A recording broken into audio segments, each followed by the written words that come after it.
মারহাবা বিকুম, সালামুন আলাইকুম। সূরা আরাফ আয়াত 73। ওয়া ইলা সামুদা আকাহুম সালেহা। আর সামুদা যারা স্বল্প জ্ঞানের অধিকারী, আকাহুম সালেহ তাদের সৎকর্মশীল বান্দা, তাদের ভাই সালেহ নবী তার জাতিকে বলছেন, ক্বালা ইয়া কওমি ইবুদুল্লাহ লাকুম মিন দুনি ইলাহিন গায়রাহু। ওহে আমার জাতি, আল্লাহর দাসত্ব করুন। মা লাকুম মিন ইলাহিন গায়রাহু, আপনাদের তো তিনি ছাড়া আর কোনো ইলাহ নেই। কদ জাআতকুম বাইয়িনাতুন মিন রাব্বিকুম, আপনাদের জন্য আপনাদের রবের পক্ষ থেকে এসে গেছে বাইয়িনাতুন, সুস্পষ্ট দলিল। হাযিহি নাকাতুল্লাহি লাকুম আয়াতান। হাযিহি এইটা, নাকাতু, তা নাকাতু শব্দের অর্থটা কি? নাকাতু শব্দের অর্থ হলো উষ্ট্রি, হাড় থেকে মজ্জা বের করা অথবা গোস্ত থেকে চর্বি বের করে আনা। এবং আসলে সংক্ষিপ্ত অনুবাদ হলো স্পষ্ট, শোধন, পরিচ্ছন্ন প্রভৃতি। তাহলে এটা হলো কি? স্পষ্ট। হাযিহি নাকাতুল্লাহ, এটা আল্লাহ থেকে স্পষ্ট। লাকুম আয়াতান, এটা আপনাদের জন্য আয়াত। এর মধ্যে অসংখ্য আয়াত রয়েছে। ফাজারুহা, এই হাটা দমির, এটা একটা হাত, একটা দমির। এই দমিরের যে ঘাত হয়েছে সেটা হলো গায়রাহু। আগের অংশে যেটা বলা হচ্ছে মা লাকুম মিন ইলাহিন গায়রাহু, যে আপনাদের জন্য কোনো ইলাহ নেই, গায়রাহু সে এক আল্লাহ ছাড়া। তাহলে কোনো ইলাহ নেই, এটাই হলো ফাজারুহা। ওই সমস্ত গায়রাহু মানে আল্লাহর গায়রা ছাড়া, এই যে হাজি নাকাত ছাড়া অন্য কিছু সব ত্যাগ করেন। তাকুল ফিল আরদিল্লাহ, এবং আল্লাহর জমিনে এই দিককে খেতে দিন, যা খুশি তাই খাক। ওয়ালা তামাসসুহা বিসসুইন, এখন আসলো এই নাকাত। যারা তামাসসু, এটাকে স্পর্শ করতে পারবেন না। বিসসুইন, মন্দ দিয়ে। এটা একটা শক্তিশালী জিনিস। সূরা ফুসিলাতের 42 আয়াতে বলা হচ্ছে তার সামনে থেকেও কিছু বাতিল প্রবেশ করতে পারে না, পিছন থেকে পড়তে পারে না। এটা হলো পরাক্রমশালী, শক্তিশালী একটা বই। তো লা তামাসসুহা বিসসুইন, একে আপনি মন্দ দিয়ে স্পর্শ করতে পারবেন না। ফায়াখুযুকুম আযাবুন আলীম, যদি এটা করেন তাহলে আপনাদেরকে স্পর্শ করবে কঠিন আযাব। আয়াত 74 এসে বলা হচ্ছে ওয়াসকুরু ইযা জালাকুম খুলাফা মিন বাদি আদ। আর এটাকেই স্মরণ করুন, জালালাকুম খুলাফা, আপনাদেরকে বানিয়ে দেওয়া হয়েছে প্রজন্ম, মিন বাদি আদ, আদের পরে, শক্তিশালী বাহিনীর পরে। সম্প্রতি একটা শক্তিশালী বাহিনী গত হয়ে গেছে, এখন আপনাদেরকে খোলাফা, আপনাদের নতুন প্রজন্ম দেওয়া হয়েছে। নতুন প্রজন্ম যারা 36 জুলাইয়ের দিনগুলোর একটা নতুন প্রজন্ম এসছে। তাহলে শক্তিশালী বাহিনীর পর ওয়াসকুরু, আর এটাকেই স্মরণ করুন, জালালাকুম খুলাফা মিন বাদি আদ, আদের পরে শক্তিশালী বাহিনীর পরে একটা প্রজন্ম দেওয়া হয়েছে। ওয়া বাওয়াকুম ফিল আরদ, আর আপনাদেরকে শক্তিশালী করা হয়েছে।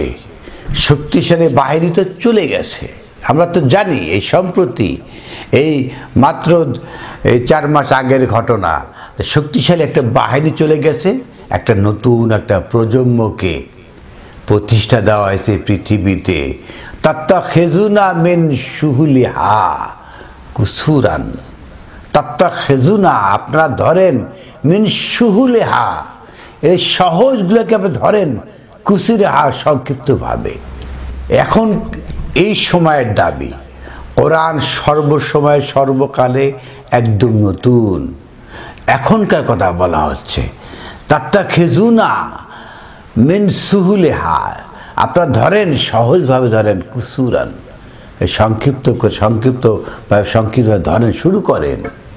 ওয়া তানহিতুনা আল জিবালু বুয়ুতান এই যে জাতি, এই যে দল, জিবাল দল, বিশাল জাতি, মানুষের দেহ, বুয়ুতান সেই ঘরের, আল্লাহর সেই জিবাল সেই ঘর। ওয়া জালনাল বাইতা মাসাবাতাল লিন্নাস বিশ্ববাসীর জন্য বানিয়েছেন সেই ঘরকে, সেটা সম্মিলন কেন্দ্র। সেই ঘরকে ধরেন তান হেতু এটা স্বরূপ দেন সুন্দর করে। আপনার জাতির এই ঘরগুলোকে একটা নতুন স্বরূপ দাঁড় করান। ফাজকুরু আলা আল্লাহ স্মরণ করুন আল্লাহ যা দান করেছেন, আল্লাহ যা আমাদেরকে দিয়েছেন এটা স্মরণ করুন। ওয়ালা তাসু ফিল আরদি মুফসিদিন আর আপনারা তাসু এই খারাপ দৃষ্টিভঙ্গিতে ফিল আরদি মুফসিদিন ফাসাদ সৃষ্টি করবেন না। সম্প্রতি ফেসবুক খুললেই এমন মিথ্যা কথা বলা হচ্ছে, এমন মিথ্যা নিউজ ছড়িয়ে দেওয়া হচ্ছে যা বাস্তবতার সাথে কোনো মিল নাই, একদম কোনো মিল নাই। যেভাবে কথা বলা হয় মনে হয় যে এই দেশটা আবার সে আদ্রা চলে এসছে, এরকম নিউজ প্রচার করা হচ্ছে। এগুলো হলো ফাসাদ। ওয়ালা তাসুদ কুদৃষ্টিতে হয়, কুভাবে, উইকেন্ডলি ভাবে, শত্রুতাপন্নভাবে ফিল আরদি মুফসিদিন ফাসাদ সৃষ্টি করবেন না। এক আয়াত পরে 76 আয়াতে এসে বলা হচ্ছে ক্বালা আল্লাযিনা ইসতাকবারু ইন্না বিল্লাযিনা আমানতুম বিহি কাফিরুন যারা এই দর্প অহংকার করে তারা বলছে আপনারা ঈমান এনেছেন, আমরা কুফরি প্রত্যাখ্যান করলাম। যারা এই যে নতুন প্রজন্ম এসছে তারা এটাকে গ্রহণ করেছে। ইন্না বিল্লাযি আমানতুম আপনারা গ্রহণ করেছেন, বিহি এতে, কাফিরুন আমরা অস্বীকার করলাম। এই যে যারা অহংকার করে, দর্প করে, আল্লাহর বাণী নাকাতান এটাকে গ্রহণ করে না। নাকাতন আমরা শব্দ দেখলাম, এটার স্পষ্ট, স্বচ্ছ, পরিচ্ছন্ন, শোধন করা। 77 আয়াতে এসে বলা হচ্ছে ফা আকারু নাকাতা তারা কেটে দিল, নির্বংশ করলো, প্রত্যাখ্যান করলো নাকাতা আল্লাহর সুস্পষ্ট বাণীকে। ওয়া আতাও এবং প্রত্যাখ্যান করলো, সীমা লঙ্ঘন করলো আন আমরে রব্বিহিম তাদের সেই রবের আদেশকে তারা প্রত্যাখ্যান করলো, সীমা লঙ্ঘন করলো, কেটে দিল, আকারু করেছে নাকাতান এই যে রবের সেই নির্দেশনাকে প্রত্যাখ্যান করেছে। ওয়া ক্বালু ইয়া সালেহু আতিনা বিমা তুইদুনা ইন কুনতু মিনাল মুরসালিন ওহে সালেহ, ওহে সৎকর্মশীল বান্দা, আতিনা বেমা তুইদুনা আপনি যে ওয়াদা করছেন সেটা নিয়ে আসেন, এই গ্রন্থ না, না কাতা এটা নয়।